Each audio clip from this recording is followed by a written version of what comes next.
सर्व मला बड्डेच्या शुभेच्छा द्यायला आलेले सर्व पक्ष आहे त्यामुळे त्यांचं मनापासून आभार व्यक्त करतो. कोणी साहेबांना शुभेच्छा द्यायच्या म्हणल्यानंतर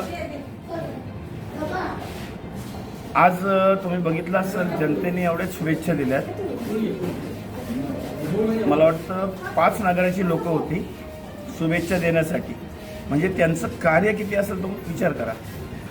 रिपब्लिकन पार्टीचे मोठे मोठे नेते आलते, त्यांनी सुद्धा सांगितलं गोविंद खरंच हिरा आहे आणि कधी कुठल्या पदाच्या लोभात नसतो आणि काम करत असतो रात्रंदिवस.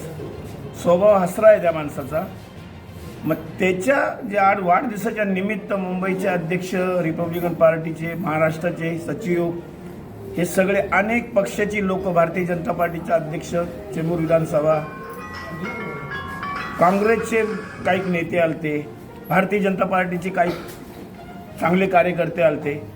तर हे त्यांनी हे मिळवलेलं, लोक पैसा मिळवतात आणि त्यांनी ही माणसं मिळवलीत. त्याबद्दल त्यांच्या कार्याला मी नमन करतो आणि ते थांबतो. अशीच त्यांच्या हातून देवचरणी प्रार्थना करतो, अशी सेवा घडो ही परत ईश्वरचरणी प्रार्थना करतो. कोविंद साहेबांना कमीत कमीत मला वाटतं 110 वर्ष तरी मिळावी ही परमेश्वराने द्यावी. बस एवढं बोलून थांबतो. जय हिंद, जय महाराष्ट्र.